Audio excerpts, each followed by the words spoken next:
नेत्यांचा मुंबई पालिका सोहळ्यावर लढण्याचा निर्णय, त्यामुळे आता मनसे सोबत जाण्याचा तुर्तास विचार नाही, काँग्रेस नेते विजय वडेट्टीवार यांनी दिली माहिती। महसूल विभागात 10 वर्षांनंतर बढतीचा आनंद, तहसीलदार नायब तहसीलदार लिपिकांच्या बढत्या, महसूल मंत्री चंद्रशेखर बावनकुळे यांनी घेतला महत्त्वाचा निर्णय। कर्जमाफी दिली जाईल, 30 जून पर्यंत ही प्रक्रिया पूर्ण केली जाईल, मात्र यंदा कर्जमाफी होणार नाही, अजित पवार यांचं वक्तव्य।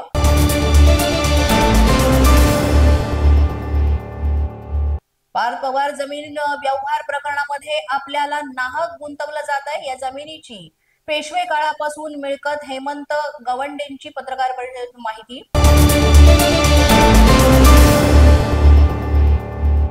नाशिकमध्ये मनसे आणि ठाकरेंच्या शिवसेनेचा युती, ठाकरे बंधूंच्या युतीचा राणेंना नाशिक पासून येणाऱ्या निवडणुका एकत्रित लढण्यासाठी आम्ही एकच, मनसे प्रदेश सरचिटणीस दिनकर पाटील यांची माहिती। मनसे अध्यक्ष राज ठाकरेंच्या घरासमोरील सुरक्षा वाढवली, उत्तर भारतीय सेनेतर्फे घरासमोर लावलेल्या फलकानंतर सुरक्षेत वाढ, राज ठाकरेंची वैयक्तिक सुरक्षा कायम।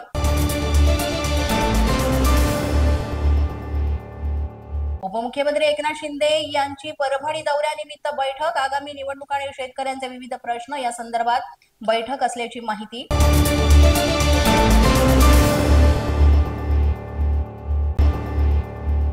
भाजपाला आव्हान देण्यासाठी बीडचे माजी आमदार भीमराव धोंडे करणार राष्ट्रवादी प्रवेश, आमदार सुरेश धस यांना आव्हान देण्यासाठी भीमराव धोंडे आणि बाळासाहेब अजबे येणार एकत्र।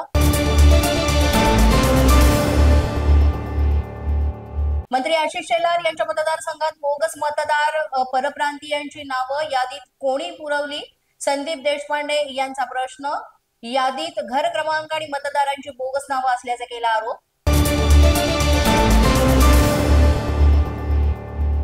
शिक्षक विधानसभा निवडणुकीत राजकीय हस्तक्षेप होऊ देणार नाही, सांगलीच्या मिरजेमध्ये आयोजित शिक्षक मेळाव्यात राज्याध्यक्ष वेणुनाथ कडू यांचा निर्धार। पोलीस माझा न्यूजच्या बातमीपत्रात आज इतकंच। तुम्हाला आमचं बातमीपत्र कसं वाटतंय याबाबत अवश्य अभिप्राय कळवा। यासाठी पोलीस माझा न्यूजचे YouTube चॅनल सबस्क्राईब करा, तसंच आमचं फेसबुक, इंस्टाग्राम आणि ट्विटर अकाउंट फॉलो करा। अधिक माहितीसाठी आमच्या www.policemazhanews.com या वेबसाईटला भेट द्या। आमचे अधिकृत प्रतिनिधी व्हायचे असेल तर स्क्रीनवर दिलेल्या क्रमांकांवर आजच संपर्क साधा। आजच्या बातमीपत्रात इतकंच, पुन्हा भेटूया पुढील बातमीपत्रात, तोपर्यंत पाहत रहा पोलीस माझा न्यूज।